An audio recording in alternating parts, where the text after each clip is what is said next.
Hello and welcome to the race. আজকে আবার আমরা অষ্টম শ্রেণীর রাসায়নিক বিক্রিয়ার চ্যাপ্টারের যে অংশটা বাকি রয়েছে সে অংশটা নিয়ে আলোচনা করব। এটা হচ্ছে রাসায়নিক বিক্রিয়া পার্ট 2। অলরেডি আমরা রাসায়নিক বিক্রিয়ার বেশ কিছু অংশের বিষয়ে পড়ে নিয়েছি। রাসায়নিক বিক্রিয়া কি জিনিস সেটা আমরা পড়ে নিয়েছি। রাসায়নিক বিক্রিয়া কত ধরনের হয়, রাসায়নিক বিক্রিয়াতে কি কি সূত্র রয়েছে, সেই সমস্ত বিষয়গুলো আমরা অলরেডি পড়ে নিয়েছি। আজকে রাসায়নিক বিক্রিয়ার শর্তগুলো আমরা পড়ে নিয়েছি। আজকে আমরা যেটা দেখব সেটা হচ্ছে একটা বিশেষ বিষয়, যেটাকে আমরা বলছি অনুঘটক। রাসায়নিক বিক্রিয়াতে একটা বিশেষ বিষয় রয়েছে যেটা হচ্ছে অনুঘটক। মানে রাসায়নিক বিক্রিয়ার অনেকটা স্পিড কন্ট্রোলারের মতো ওপরে লেখাই রয়েছে রাসায়নিক বিক্রিয়ার স্পিড কন্ট্রোলার। মানে রাসায়নিক বিক্রিয়া একটা ঘটবে, একটা বস্তু ভেঙে দুটো বস্তুতে রূপান্তরিত হয়ে যাবে, কিংবা দুটো বস্তু জুড়ে একটা বস্তুতে রূপান্তরিত হয়ে যাবে। তো এই যে ঘটনাগুলো ঘটছে, এই ঘটনাগুলো কত তাড়াতাড়ি ঘটবে, কতটা স্পিডে ঘটবে, সেই স্পিডটা নির্দিষ্ট করার জন্য যদি এমন কোনো বস্তু থাকে যে সেই বস্তুটা দিয়ে দিলে রাসায়নিক বিক্রিয়াটা হয়তো প্রচুর স্পিডে ঘটে যাচ্ছে, প্রচুর তাড়াতাড়ি ঘটে যাচ্ছে, সেই বিক্রিয়াটা, কিংবা কোনো একটা পদার্থ ওই রাসায়নিক বিক্রিয়াটার মধ্যে আমি দিয়ে দিচ্ছি, তার জন্য স্পিডটা অনেক কমে যাচ্ছে, কিন্তু যে বস্তুটা আমি দিচ্ছি তার নিজের কোনো পরিবর্তন ঘটছে না, শুধুমাত্র সেই স্পিডটা কন্ট্রোল করছে। সেই স্পিড কন্ট্রোলারটা, সেই রেগুলেটরটা হচ্ছে অনুঘটক। সেই স্পিড কন্ট্রোলারটাই হচ্ছে অনুঘটক। কোনো একটা বস্তু, কোনো একটা পদার্থ, অনুঘটক হচ্ছে এমন একটা পদার্থ, এখানে লেখাই রয়েছে অনুঘটক হচ্ছে এমন একটা পদার্থ। অনুঘটক হলো এমন একটা পদার্থ যে পদার্থটা বিক্রিয়ার বেগকে বাড়ায় অথবা কমায়, কিন্তু শেষে নিজে অপরিবর্তিত থাকে, নিজের মধ্যে কোনো পরিবর্তন ঘটে না। যে যে পদার্থটা আমরা দিচ্ছি, বিক্রিয়াটা যেমন ঘটছিল সেই বিক্রিয়াটা শুধু স্পিডটা বাড়াচ্ছে বা কমাচ্ছে, কিন্তু বিক্রিয়াটাতে নিজে অংশগ্রহণ করে নিজের পরিবর্তন ঘটাচ্ছে না।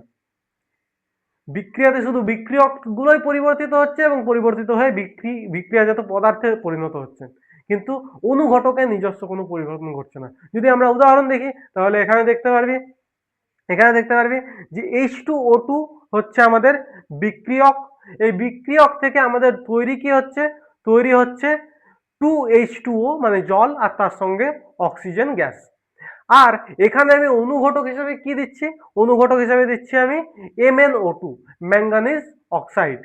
এই ম্যাঙ্গানিজ অক্সাইড যদি আমি অনুঘটক হিসেবে দিয়ে দিই, ম্যাঙ্গানিজ অক্সাইড নিজে কোনো পরিবর্তন হচ্ছে না, MnO2 নিজে কোনো পরিবর্তন ঘটছে না, কিন্তু H2O2 হাইড্রোজেন পারঅক্সাইডকে ভেঙে জল এবং অক্সিজেনের পরিবর্তনটা অনেক তাড়াতাড়ি করছে, অনেক দ্রুত করছে, অনেক বেশি দ্রুত ঘটাচ্ছে। এই দ্রুত ঘটানোর যে বিষয়টা, এই দ্রুত ঘটানোর বিষয়টাকে আমরা বলছি, মানে যে ঘটাচ্ছে তাকে আমরা বলছি অনুঘটক। তাহলে অনুঘটক হলো অনেকটা ফুটবলের কোচের মতো, যে নিজে কখনো খেলে না, কিন্তু মাঠে থাকলে খেলার গতিটা অনেক বেড়ে যায়, খেলা অনেক স্পিডে ঘটতে থাকে। এখানে অনুঘটক কিরকম ভাবে কাজ করতে পারে এবং কেমন ভাবে অনুঘটককে দিলে বেশি ভালো বিক্রিয়া ঘটবে। যেমন প্রথমত আমরা গুঁড়ো অনুঘটক যদি আমরা দিই, বিক্রিয়া অনেক ভালো ঘটবে। অনুঘটক যদি আমরা গুঁড়ো অবস্থায় দিই তাহলে বিক্রিয়া অনেক ভালো ঘটবে। কিরকম ভালো ঘটবে? কারণ অনুঘটকটা যখন আমরা গুঁড়ো করে দিচ্ছি তার ক্ষেত্রফল অনেক বেড়ে যাচ্ছে, সেটা পার্টিকেলটা অনেকটা বেশি বেশি বিক্রিয়াকে ছুঁতে পারবে। যতটা বিক্রিয়াকে ছুঁতে পারবে, যত বেশি তার পার্টিকেল এরিয়াটা বেড়ে যাবে, ক্ষেত্রফল বাড়বে, তখন বিক্রিয়াটা আরো অনেক বেশি দ্রুত হবে। মানে অনুঘটকের ক্ষেত্রফল যত বেশি হবে, বিক্রিয়ার হার তত বেশি হবে। আর আমাদের কোষের মধ্যে, আমাদের জীবন বিজ্ঞানে কোষের মধ্যে কিছু অনুঘটক থাকে যাদের আমরা বলি এনজাইম বা উৎসেচক। এই উৎসেচক কি করে? প্রোটিন আমাদের বিক্রিয়াগুলোকে ঘটায়, প্রোটিন এরা ঘটায়। এই প্রোটিনগুলোকে ভেঙে যে প্রোটিন থেকে নতুন জিনিস তৈরি হবে, সেই সমস্ত জিনিস তৈরি হওয়ার বেগটা অনেক বেশি বাড়িয়ে দিতে পারে। আর সেইগুলোকে আমরা বলি জৈব অনুঘটক বা এনজাইম, বা এটাকে আরেকটা নাম দেওয়া হয় যেটা হচ্ছে উৎসেচক। তাহলে উৎসেচক জীবন বিজ্ঞানে কোষের মধ্যে অনুঘটকের কাজ করে, যা আমাদের বিপাকের হারকে বাড়ায় কিংবা কমায়। নেক্সট বিষয়, অনুঘটক তো না হয় বুঝলাম যে অনুঘটক একটা জিনিস রয়েছে, যে অনুঘটকটা যখনই বিক্রিয়ার মধ্যে আসবে বিক্রিয়ার হারকে বাড়াবে বা কমাবে। এখন এই বিক্রিয়াগুলো হতে পারে দু ধরনের। বিক্রিয়াগুলো হতে পারে দু ধরনের। এক বিক্রিয়া হতে পারে তাপমোচী বিক্রিয়া, আর হতে পারে তাপগ্রাহী বিক্রিয়া, এক্সোথার্মিক এবং এন্ডোথার্মিক। তাপমোচী মানে তাপ মোচন করছে, যে ধরনের বিক্রিয়া, যে ধরনের পরিবর্তন তাপকে মোচন করছে, তাপকে মোচন করছে। যেমন আমরা এখানে দেখছি CaO, calcium oxide, calcium oxide. এই ক্যালসিয়াম অক্সাইডকে যখন জলের মধ্যে দিয়ে দেওয়া হয়, মানে যখন সেই বাড়িতে রং করার যে চুন থাকে, সেই চুনগুলো কলিচুন, এই কলিচুনকে যখন জলের মধ্যে দিয়ে দেওয়া হয় তখন প্রচুর পরিমাণে তাপ উৎপন্ন করে। মানে বিক্রিয়া করছে, বিক্রিয়া করে প্রচুর পরিমাণে তাপ উৎপন্ন করছে। এই জিনিসটা, এই ধরনের বিক্রিয়াগুলোকে আমরা বলবো তাপমোচী বিক্রিয়া। যে ধরনের বিক্রিয়াটা করার সময় বিক্রিয়ক থেকে বিক্রিয়াজাত পদার্থে পরিণত হচ্ছে আর তার সঙ্গে প্রচুর পরিমাণে তাপ উৎপন্ন করছে, এই ধরনের বিক্রিয়াকে আমরা বলবো তাপমোচী বিক্রিয়া। আর তাপগ্রাহী বিক্রিয়া মানে যে বিক্রিয়া তাপ গ্রহণ করে, মানে বিক্রিয়াটা হওয়ার সময় প্রচুর তাপ গ্রহণ করে, বাইরের সমস্ত পরিবেশের তাপ গ্রহণ করে নেবে, নিয়ে বাইরের পরিবেশটা ঠান্ডা হয়ে যাবে। যে ধরনের বিক্রিয়ায় পরিবেশ থেকে তাপ শোষিত হয় তাকে আমরা তাপগ্রাহী বিক্রিয়া বলবো, এবং তার ফলে পরিবেশ ঠান্ডা হয়। যেমন প্রথম বিক্রিয়া রয়েছে তাপমোচী বিক্রিয়া। তাপমোচী বিক্রিয়ার একটা উদাহরণ হচ্ছে কয়লা পোড়ানো। যখন কয়লাটা পোড়ানো হয় তখন প্রচুর পরিমাণে তাপ সৃষ্টি হয়, সেখান থেকে আমরা রান্না করে নিই। পোড়া চুনে জল দিয়ে দিলে সেখানে প্রচুর পরিমাণে তাপ উৎপন্ন হয়। আর তাপগ্রাহী বিক্রিয়া কিরকম হবে? তাপগ্রাহী বিক্রিয়া হচ্ছে অ্যামোনিয়াম ক্লোরাইডকে জলে দ্রবীভূত করা। জলের মধ্যে যদি অ্যামোনিয়াম ক্লোরাইডকে আমরা দিয়ে দিই তাহলে সেখানে প্রচুর তাপ গ্রহণ করবে এবং ওই জায়গাটা পুরো পরিবেশটা ঠান্ডা হয়ে যাবে। এখানে আমরা নামটার থেকে পুরোটা বলতে পারছি অবশ্যই যে তাপমোচী মানে যে বিক্রিয়া তাপ মোচন করছে, মোচন করা মানে ত্যাগ করা, তাহলে বিক্রিয়াটা ঘটলে তাপ ত্যাগ করবে, তার মানে পরিবেশ গরম হবে। আর তাপগ্রাহী মানে যে বিক্রিয়ায় তাপ গ্রহণ করছে, বিক্রিয়াটা ঘটলে তাপ গ্রহণ করে নিচ্ছে, বাইরের থেকে তাপটা শোষণ করে নিচ্ছে, তাহলে বাইরের জায়গাটা পরিবেশটা ঠান্ডা হবে। এই হচ্ছে গল্প। নেক্সট গল্প কি রয়েছে, নেক্সট টপিক আর কি রয়েছে, আর হচ্ছে বিক্রিয়াতে বিশেষ একটা বস্তু, বিক্রিয়ার মধ্যে একটা বিশেষ কনসেপ্ট, যে কনসেপ্টটা হচ্ছে জারণ এবং বিজারণ, যেটাকে আমরা বাংলাতে আমরা বলছি জারণ বিজারণ, যেটাকে আমরা ইংরেজিতে বলি অক্সিডেশন এবং রিডাকশন। অক্সিডেশন এবং রিডাকশন। এখানে বেসিক কনসেপ্ট কি? বেসিক কনসেপ্ট হচ্ছে যখন কোনো পদার্থের মধ্যে অক্সিজেন যুক্ত হয় তখন সেটাকে আমরা বলছি জারণ, আর যখন কোনো পদার্থের মধ্যে থেকে অক্সিজেন বেরিয়ে আসে তখন সেটাকে বলছি বিজারণ। সিমিলারলি আমরা যদি হাইড্রোজেনের কনসেপ্টে যাই, যখন কোনো বস্তুর মধ্যে হাইড্রোজেন যুক্ত হয় তখন সেটাকে আমরা বলি বিজারণ, আর যখন কোনো বস্তুর থেকে হাইড্রোজেনটা বাইরে বেরিয়ে আসছে তখন সেটাকে বলবো জারণ। তাহলে জারণ কাকে বলবো? জারণের ক্ষেত্রে যদি অক্সিজেন যুক্ত হয় তখন আমরা জারণ বলবো। জারণের ক্ষেত্রে যদি হাইড্রোজেন বিয়োগ হয়, হাইড্রোজেন বেরিয়ে যায়, তখন সেটাকে জারণ বলবো। আর বিজারণ কাকে বলবো? যখন অক্সিজেন বেরিয়ে যাবে তখন সেটাকে বিজারণ বলবো, আর যখন হাইড্রোজেন যুক্ত হবে তখন সেটাকে আমরা বিজারণ বলবো। যেমন এখানে একটা খুব সুন্দর বিক্রিয়া রয়েছে, যেখানে তুই দেখতে পাচ্ছিস CuO, কপার অক্সাইড। CuO মানে কপার অক্সাইড। এই কপার অক্সাইডের সঙ্গে হাইড্রোজেনের যোগ হচ্ছে, এরা দুজন হচ্ছে বিক্রিয়ক। কপার অক্সাইড CuO আর H2 এই দুজন হচ্ছে বিক্রিয়ক, আর সেখান থেকে বিক্রিয়া করে তৈরি করছে Cu মানে কপার, শুধুমাত্র কপার, আর H2O মানে জল। এইগুলো হচ্ছে কি? এগুলো হচ্ছে বিক্রিয়াজাত পদার্থ। তাহলে এই বিক্রিয়ক আর বিক্রিয়াজাত পদার্থ এইখানে যদি আমরা একটা দেখি তাহলে দেখতে পারবো যে CuO যেটা রয়েছে এখান থেকে অক্সিজেনটা বেরিয়ে আসছে, এখান থেকে CuO থেকে অক্সিজেনটা বেরিয়ে আসছে এবং শুধু Cu পড়ে থাকছে। তাহলে এইখানে কি ঘটছে? অক্সিজেন বাইরে বেরিয়ে যাচ্ছে, আর অক্সিজেন বাইরে বেরিয়ে যাওয়াটাকে আমরা কি বলেছি? অক্সিজেন বাইরে বেরিয়ে যাওয়াটাকে বলেছি বিজারণ। তার মানে এই ঘটনাতে বিজারণ ঘটছে।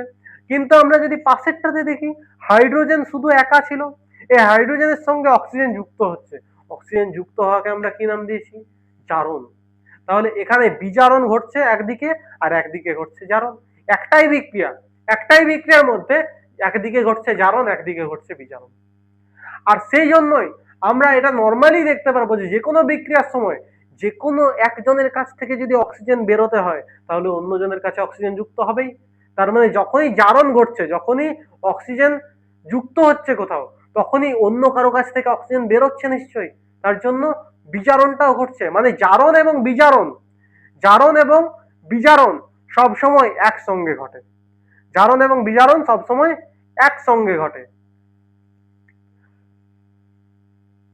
জারণ এখানে আমরা সিম্পল করে মনে রাখতে পারি যে জারণ মানে হচ্ছে অক্সিজেনের সঙ্গে বন্ধুত্ব, আর বিজারণ মানে হচ্ছে হাইড্রোজেনের সঙ্গে বন্ধুত্ব বা অক্সিজেনকে তাড়িয়ে দেওয়া। এই হচ্ছে গল্প। তাহলে এই জিনিসটা আমরা একটা জিনিস দেখলাম যে জারণের ক্ষেত্রে মানে অক্সিজেনের নিরিখে আমরা জারণ বিজারণকে একটা সংজ্ঞা দিতে পারছি যে অক্সিজেন যুক্ত হলে সেটা জারণ, অক্সিজেন বিযুক্ত হলে সেটা বিজারণ। হাইড্রোজেনের নিরিখে আমরা একটা জারণ বিজারণের সংজ্ঞা দিতে পারছি যে হাইড্রোজেন বেরিয়ে গেলে সেটা জারণ আর হাইড্রোজেন যুক্ত হলে সেটা বিজারণ। তেমনি একইভাবে আমরা ইলেকট্রনের নিরিখেও জারণ বিজারণের একটা সংজ্ঞা দিতে পারি যে যদি ইলেকট্রন বেরিয়ে যায়, যদি ইলেকট্রন বেরিয়ে যায় তাহলে সেটা হবে জারণ, আর যদি ইলেকট্রন যুক্ত হয় তাহলে সেটা হবে বিজারণ। যখনই কোনো জায়গার থেকে ইলেকট্রন বেরিয়ে যাবে তখন সেটা হয়ে যাবে জারণ, আর যখন কোনো জায়গার থেকে ইলেকট্রন চলে আসবে তখন সেটা হবে বিজারণ। যেমন এখানে Zn ছিল, Zn এর মধ্যে থেকে দুটো ইলেকট্রন, Zn এইখানে Zn এর মধ্যে থেকে দুটো ইলেকট্রন বাইরে বেরিয়ে গেল, বাইরে বেরিয়ে Cuর কাছে চলে গেল। তাহলে Zn এর থেকে ইলেকট্রন বিযুক্ত হলো, Zn এর থেকে ইলেকট্রন বেরিয়ে গেল, তখন সেটাকে আমরা বলছি জারণ। আর যখন Cuর কাছে ইলেকট্রন দুটো এলো তার মানে Cuর কাছে ইলেকট্রন যুক্ত হলো, আর Cuর কাছে ইলেকট্রন যুক্ত হলে সেটাকে আমরা বলছি বিজারণ। তার মানে কোনো পরমাণু বা আয়ন যখন ইলেকট্রন ছেড়ে দেয় তখন তাকে আমরা বলবো জারণ, আর কোনো পরমাণু বা আয়ন যখন ইলেকট্রন গ্রহণ করে তখন সেটাকে বলবো বিজারণ। ঠিক? এখন এইরকম জারণ বা বিজারণ যে ঘটছে, কেউ একজন জারিত হচ্ছে আর কেউ একজন বিচারিত হচ্ছে। একটা পদার্থ, ধরে যাক আমরা আগের যে উদাহরণটা ছিল যে CUO, CUO plus H two plus H two, এই এইচ টু থেকে তৈরি করছিল সিইউ একা আর হচ্ছে এইচ2ও। এই জিনিসটাই ছিল এই বিক্রিয়াটাতে, এই বিক্রিয়াটাতে, এই যে ওপরের বিক্রিয়াটা, এই বিক্রিয়াটাতে আমরা বলছি যে সিইউ বস্তুটা অক্সিজেনকে ছেড়ে দিচ্ছে, আর হাইড্রোজেন এইচ2টা অক্সিজেনকে গ্রহণ করছে। সিমিলারলি যদি আমরা ইলেকট্রনের নিরিখে দেখি তাহলে ইলেকট্রনের নিরিখে আমরা কি দেখবো, ধরে যাক Zn, এই Zn থেকে পরিণত হয়ে গেল Zn2 প্লাসে, আর Cu2 মাইনাস ছিল এখান থেকে পরিণত হলো Cu2। বা আমাদের নিচে তো একটা খুব সুন্দর দেওয়াই রয়েছে, নিচে তো একটা খুব সুন্দর নিচে তো এটাই দেওয়া রয়েছে আমি যেটা লিখলাম। তো এইখানে এইখানেই দেখবো আমরা, এখানেই দেখো যে একটা বস্তু রয়েছে যে বস্তুটার থেকে অক্সিজেন ছেড়ে দিচ্ছে, আর একটা বস্তু রয়েছে হাইড্রোজেন যেটা অক্সিজেনকে গ্রহণ করছে, তবেই তো সিইউ তৈরি হচ্ছে আর এইচ2ও তৈরি হচ্ছে। তাহলে এইখানে একটা বস্তু অক্সিজেন ছাড়ছে এবং বিজারিত হচ্ছে, অক্সিজেন ছাড়ছে এবং বিজারিত হচ্ছে, আর একজন অক্সিজেন গ্রহণ করছে এবং জারিত হচ্ছে। তাহলে কি হলো বিষয়টা, বিষয়টা হচ্ছে যে সমস্ত বস্তুরা নিজে জারিত হয়, নিজে জারিত হয়ে অন্যকে বিজারিত হতে সাহায্য করে তাকে আমরা বলবো বিজারক পদার্থ, আর যে নিজে বিজারিত হয়ে অন্যকে জারিত করতে সাহায্য করছে তাকে আমরা বলবো জারক পদার্থ। আর আমাদের একটা ছোট্ট বিষয় রয়েছে, যে ছোট্ট বিষয়টাই বলছি যে আমাদের চারপাশে যে সমস্ত ঘটনাগুলো ঘটছে সেই ঘটনাগুলো কিছু না কিছু জারণ বিজারণ, সেই ঘটনাগুলো কিছু না কিছু রাসায়নিক বিক্রিয়া, সেই রাসায়নিক বিক্রিয়াগুলো আমরা এখানে একসঙ্গে দেখতে পারবো। কিছুগুলো উদাহরণ দেখবো যে আমাদের চারপাশে যে সমস্ত ঘটনাগুলো ঘটছে সেগুলো জারণ কিংবা বিজারণ। যেমন লোহার মধ্যে মরচে পড়া, লোহার মধ্যে মরচে পড়া, এখানেও একটা বিক্রিয়া ঘটছে। কি বিক্রিয়া ঘটছে এখানে? লোহা মানে কি? লোহা মানে হচ্ছে এফি, এফি হচ্ছে আমাদের লোহা। এই এফির সঙ্গে অক্সিজেন যুক্ত হয়, নিয়ে তৈরি হয় FeO2 বা FeO3, ফেরিক অক্সাইড বা ফেরাস অক্সাইড।